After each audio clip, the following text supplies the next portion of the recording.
There are people half a mile away.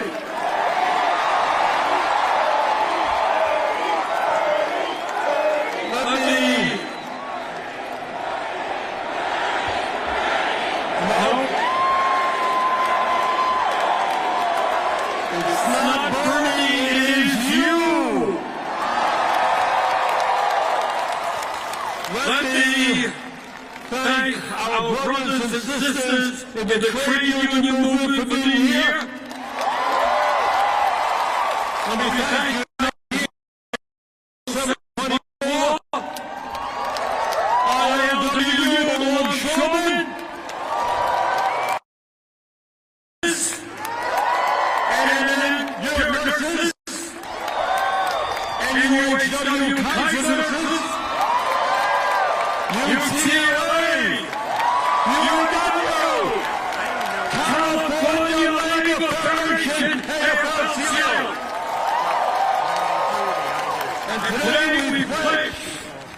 with our brothers and sisters in the trade union movement, we are going to grow the movement. Millions of workers want to join unions because they know they're going to get better wages, better benefits, better working conditions. Let's do it. And I want to thank the musicians who have been with us today. So great. Raise Gospel Choir, thank you. The Red Pears, Jeff Rosenstock, Indigo de Souza, Dirty Projectors, Joan Baez, Matthew Rogers, Neil Young. And you know why we have all these great musicians here today? It's not just to entertain you. It's more than that. We're going to make our revolution with joy. We're going to sing and dance our way to the victory against hatred and divisiveness. So I want to thank all of the musicians who have been with us. And I want to thank the political leaders who have been here, Roe and Camilla and Jimmy, thank you. And mostly I want to thank all of you. I want to tell you something. You are making Donald Trump. We need a medic. Okay? Your presence here today, and by the way, there are some 36,000 of you,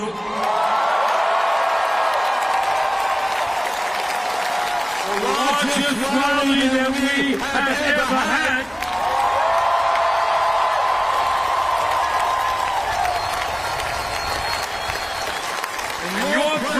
Here today is making Donald Trump and Elon Musk very nervous.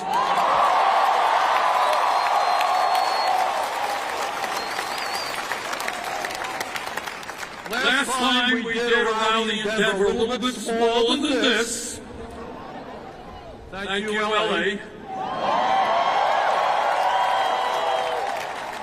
Elon Musk announced everybody around here, most of the people were paid organizers. Anybody here get paid to come today? And Donald Trump, very envious of sizes, he said, well, Bernie has rallies of 2,000 or 3,000 people, can't compete with Trump. He lied. So I invite the President to come to LA.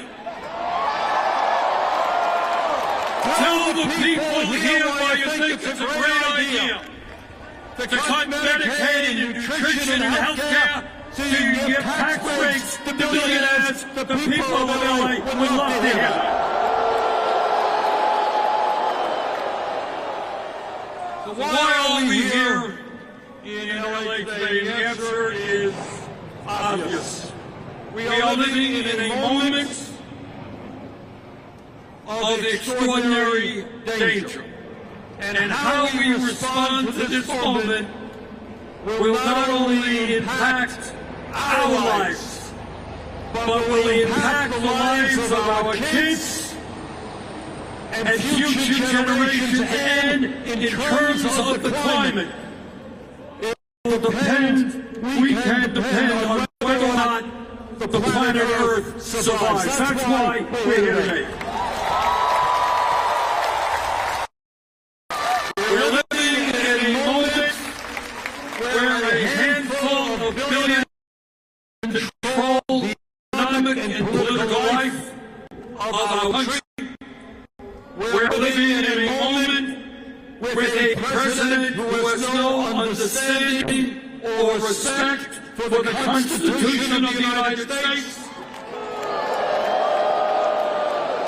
And let us make no doubt about it, moving us rapidly toward an authoritarian form of society. And Mr. Trump, we ain't going there. We are living in a moment where the Republican Party has, to a large degree, become a cult of the individual, obeying Trump's every wish, and at a time of massive income and wealth inequality, right now as we speak, they are plotting about how they can give $1.1 trillion in tax breaks to the 1% and devastate programs that are working for the state. You know, it's funny, just yesterday, our good friend Elon Musk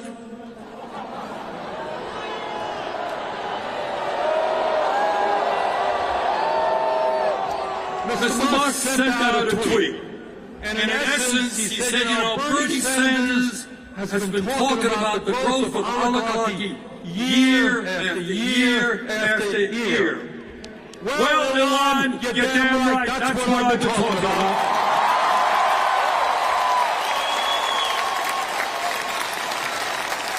The difference is, I'm no longer talking about how we're moving to oligarchy. I'm talking about how we are living today in an oligarchic form of society. 3 months ago, when standing right behind him during his inauguration were the 3 wealthiest people in this country, Mr. Musk, Mr. Bezos, and Mr. Zuckerberg. And right behind them were 13 other billionaires who Trump had nominated to head up major federal agencies. And that, brothers and sisters, is what oligarchy is all about. You know, lately, given what's happening in America, I've been remembering the history lessons that I learned when I was in the 6th grade. And I remember, I think many of you recall, you think about your education, you'll remember hearing about Abraham Lincoln on the fields of Gettysburg in 1863. That was just a few days after 20,000 Union soldiers had either died or been wounded fighting against the nightmare of slavery.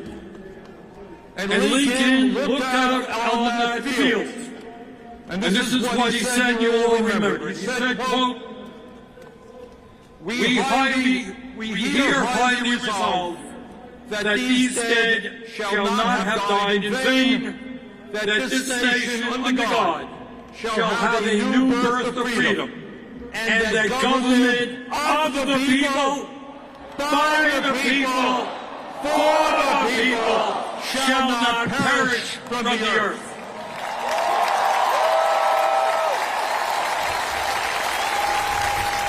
And that is precisely why we are here today to make sure that government of, by, and for the people does not perish, and that we do not become a government of the billionaire class, by the billionaire class, and for the billionaire class.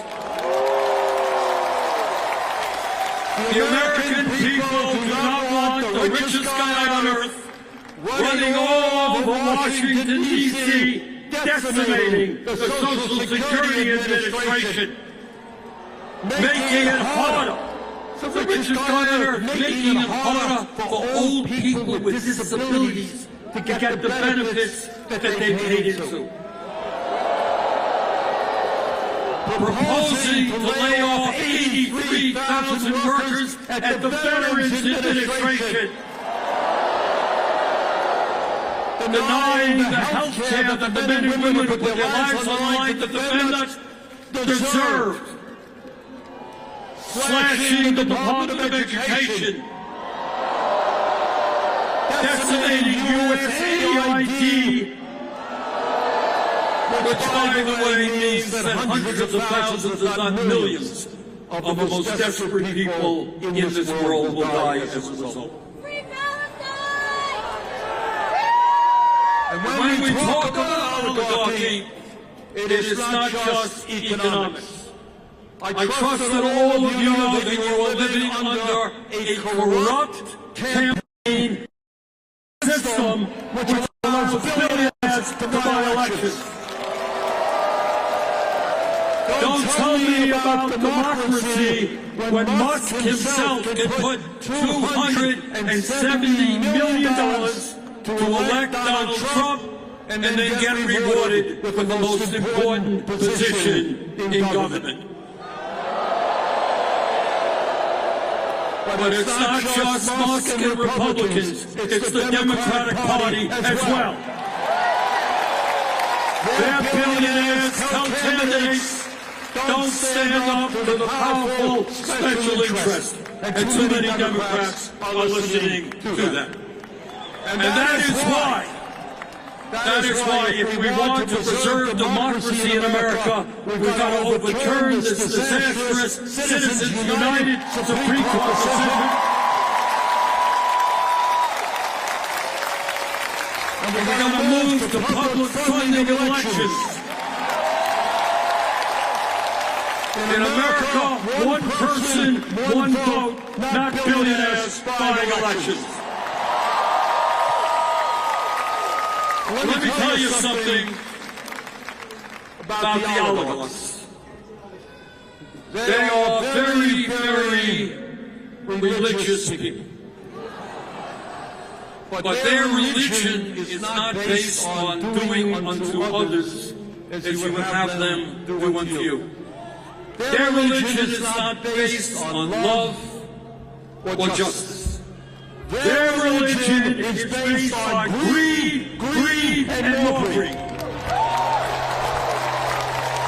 All over this country, in Vermont, California, all over this country, we have a serious problem with drug addiction, with alcoholism, with other forms of addiction.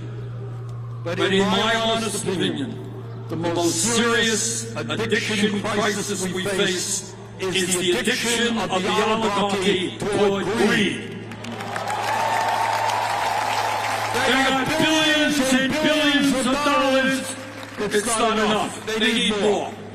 And if they have to step on the poor and the disabled and working class people, that is what they will do unless we stop them, and we will stop them.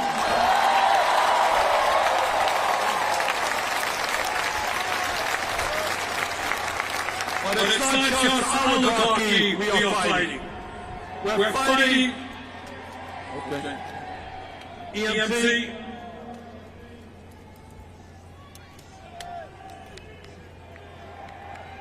raise your hand with the publicists. Okay, we got somebody there?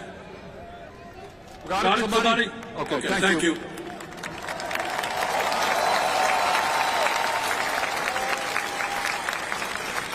But it's not just oligarchy we are fighting, We're fighting a president who undermines our Constitution every day and threatens our freedom of speech and assembly, and whose agents are rounding up innocent people off the streets, putting them in unmarked vans, and throwing them in detention centers.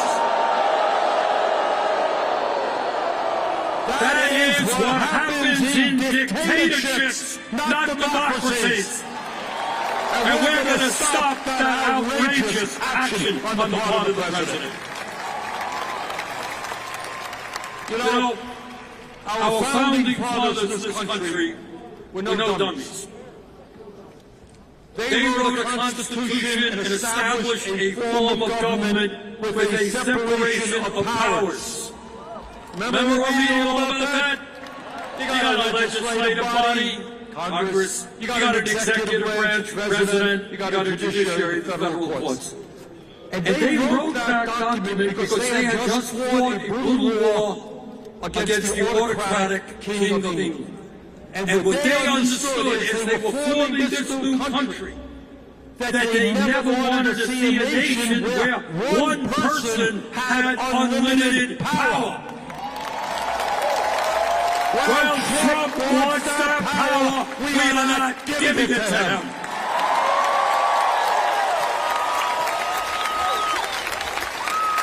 Trump is suing the media because they say bad things about him. Oh, how horrible is that? He has sued ABC, CBS, and the Des Moines Register. His FCC is investigating NPR and PBS. He loves the media when they fawn over him, but he can't take criticism. This from a guy who has made vulgar comments about his opponents. Hey, Mr. President, if you can't take criticism, get out of politics. That's what democracy is about.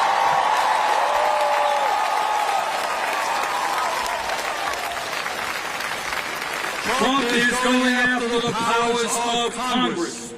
He is illegally abolishing agencies that Congress holding funding that Congress has appropriated.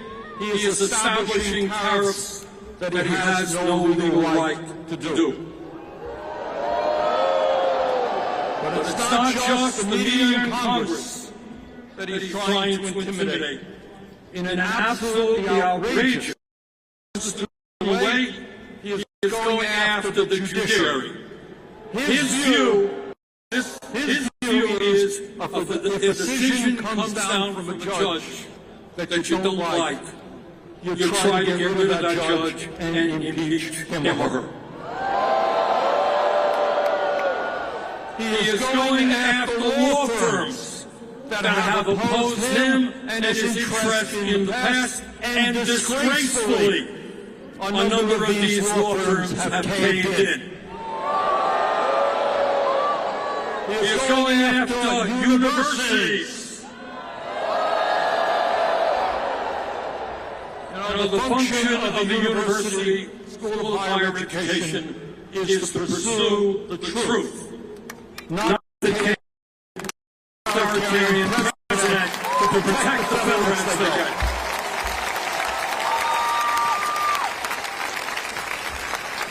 But it is not just Trump's domestic policy that we should be concerned about. For the first time in our 250-year history, we have a president who is aligning himself with dictatorship abroad. No, Mr. Trump, Ukraine did not start that war. Putin and Russia did.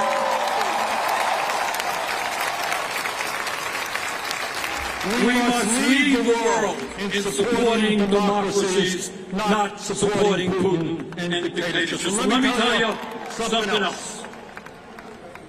Trump wants over $8 billion more to go to Netanyahu's war machine.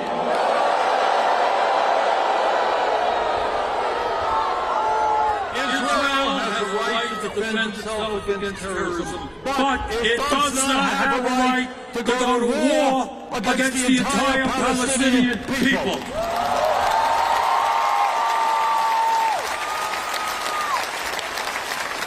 It does not have the right to kill 50,000 people, injure over 100,000, and destroy the entire infrastructure. And as bad as that is, Trump wants to expel the 2.2 million people in Gaza in order to create a playground for his billionaire friends.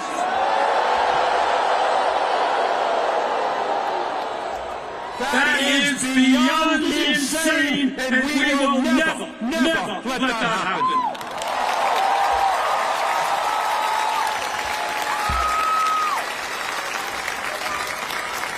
Brothers and sisters, not just oligarchy and authoritarianism. Our job right now, at a time when the very richest people in America are becoming phenomenally richer, our job is to create an economy that works for all of us, not just the people on top.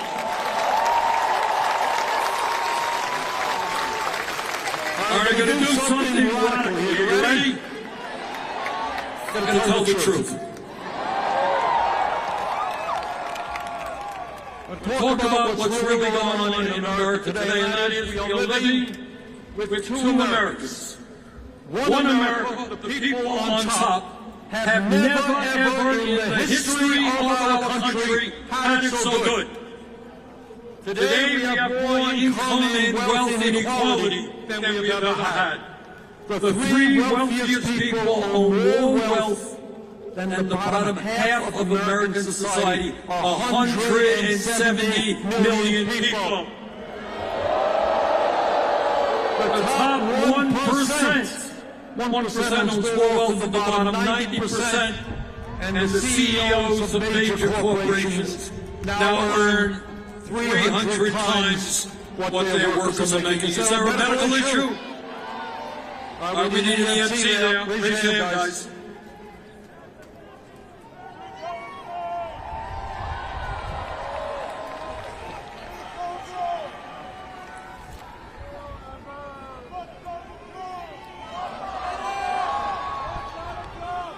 But it's not just income and wealth inequality. We have more concentration of ownership today than we have ever had. We have a handful of corporations owning sector and sector of our economy. So that is one America. People on top doing phenomenally well. Let me tell you about the other America that you know very, very well. And that is that 60% of our people are living paycheck to paycheck. Anybody here living paycheck to paycheck? I grew up like Donald Trump. I grew up in a family that live paycheck to paycheck, so I know a little bit about that. And the result of living paycheck to paycheck is such, if you can believe it, that working class people in America die 7 years earlier than the rich. All right, I can ask you a question. Why is that? All right, you got it. The answer is stress.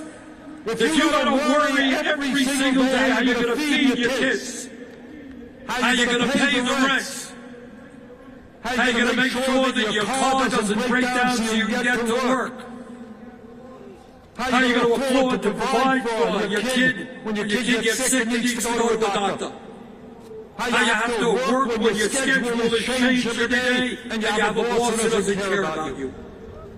When you live under those conditions day after day, year after year, it eats away at your body, it eats away in your mind.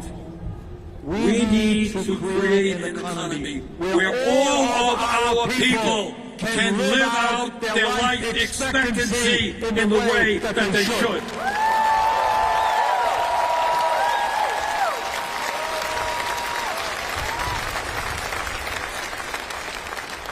You know why people all over this country are angry? In fact, some of them end up voting for Trump. Let me tell you something you don't hear much about in the corporate media or in the halls of Congress. Today, if you can believe it, despite a huge increase in worker productivity, real inflation accounted for wages are lower today than they were 52 years ago.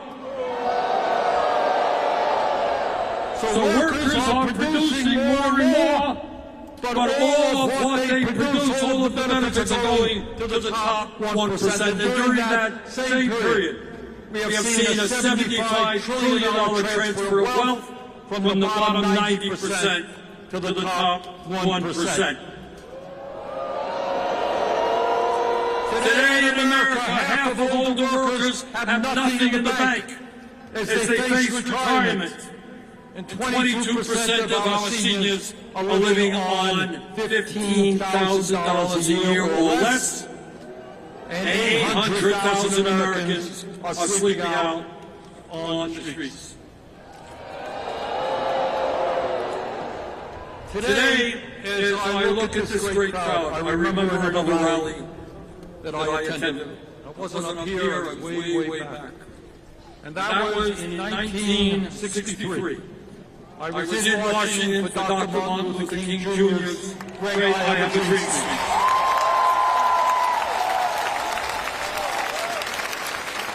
And the truth is, while many problems remain, we should be proud that we have made significant progress in fighting racism. And I can remember several decades ago that in the United States Senate, there were all of 2 women, virtually no women governors, no very few women in the House. Hundreds of women died every year because they could not access legal abortions.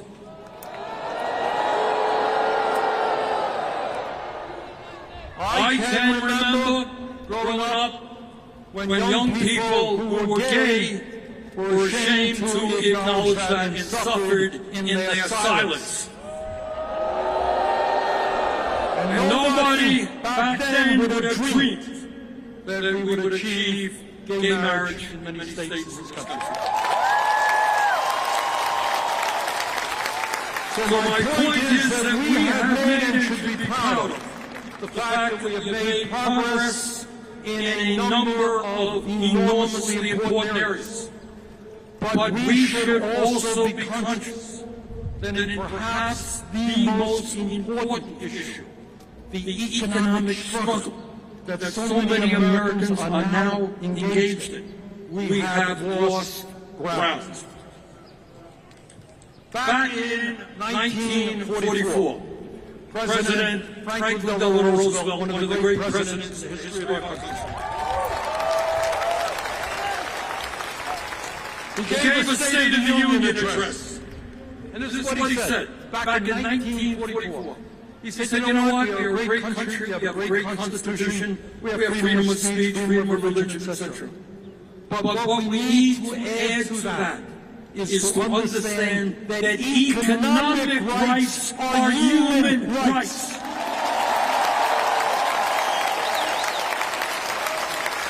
That if you can't afford to go to a doctor, it doesn't really matter about voting. If you can't afford to feed your kids, freedom of assembly doesn't matter that much. He said economic rights are human rights. So today, in the year 2025, we have got to pick up that banner. Economic rights are human rights. Every single person is entitled.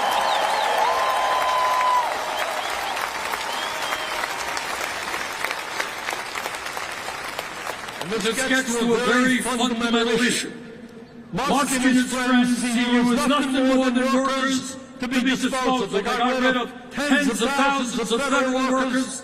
And when information, artificial information, and robotics comes, they're going to throw you out on the street as well. They don't give a damn about you.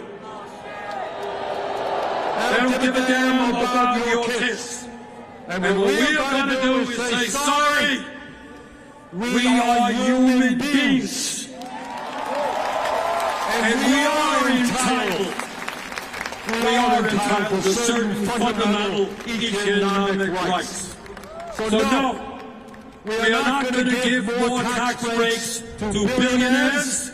We're going to demand that they start paying their fair share of taxes.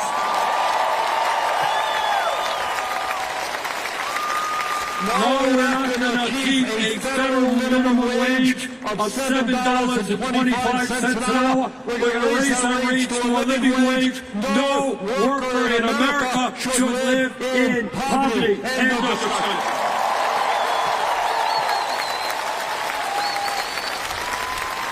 And we're going to pass the PRO Act to make sure that employers cannot act illegally when workers are trying to form unions. We're going to grow the trade union. In America, we're not going to turn our backs on our parents and grandparents who helped build this country. We're not going to cut Social Security. We're going to expand Social Security benefits.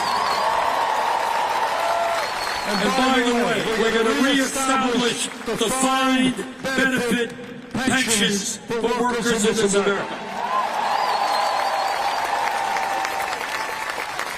Instead of making massive cuts to Medicaid, we must do what every other major country on earth does. It ain't radical. Healthcare is a human right. We're going to guarantee healthcare to all. Through a Medicare for all, single-payer system. The function of healthcare is not to make the insurance companies and the drug companies rich. And we're going to stop paying 10 times more for some prescription drugs than the people of other countries. We're going to lower prescription drugs by 50%. Here in LA, in Burlington, and all across the country, we have a major housing crisis. Am I right?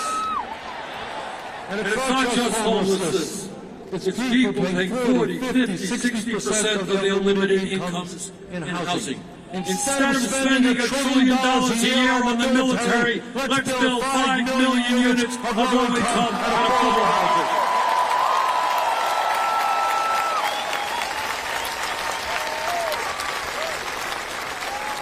Brothers and sisters, we live in a competitive global economy.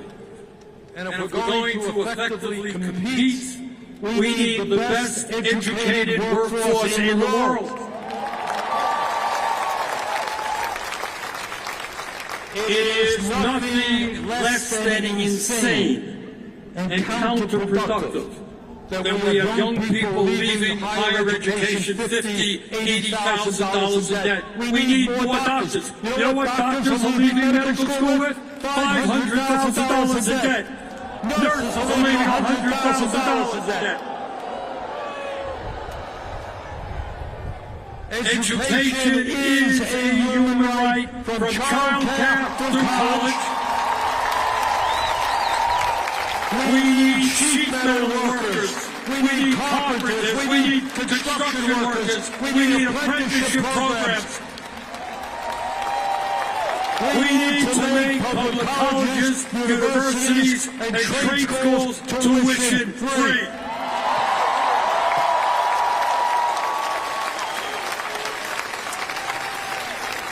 Donald Trump thinks that climate change is a quote-unquote hoax originating in China.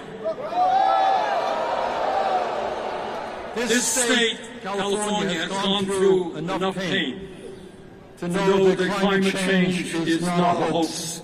It is an existential threat to this state, Vermont, the whole country, and the whole world. Instead of appeasing the fossil fuel industry who are lying and destroying our planet, we're going to transform our energy system and lead the world into sustainable energy and energy efficiency. And we create millions of good-paying jobs as we do that. Look, I don't have to tell anyone here that this is a difficult, moment in the modern history of our country. We've never gone through anything like this. But this is what I do want to say. Despair is not an option. Giving up and hiding under the covers is not acceptable. The stakes are just too high. And let me tell you, when Donald Trump looks out at this crowd and they pay attention to this stuff, and Elon Musk does, you are scaring the hell out of them.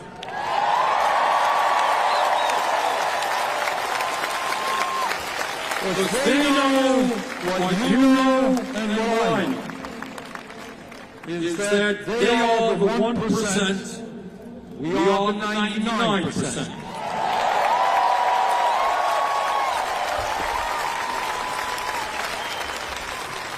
Back in 1857, when abolitionists were working day and night in the nightmare of slavery, this is what Frederick Douglass, you all remember Frederick Douglass?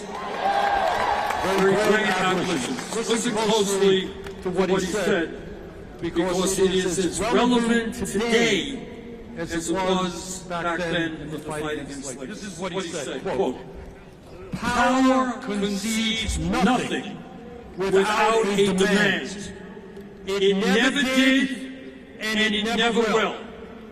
Find out just what any people will quietly submit to, and you have found out the exact measure of injustice and wrong which will be imposed upon them. And these will continue till they are resisted with either words or blows or with both. The limits of tyrants are prescribed by the endurance of those whom they oppress."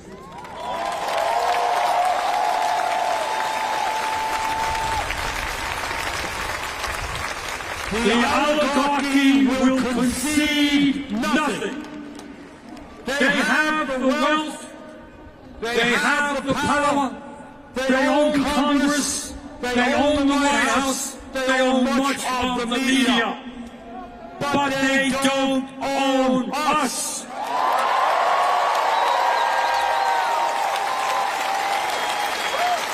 Now, I'm not going to tell you that it's going to be easy. It's not.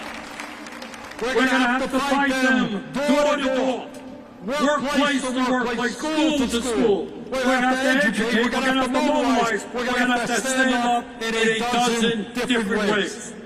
But from the bottom of my heart, I've been to every state of this country. I don't care whether you're Republican, Democrat, or Independent. The people of this country do not want an oligarchy. They do not want authoritarianism. And they want a government that works for all of us, not just the 1%. Thank you all very much.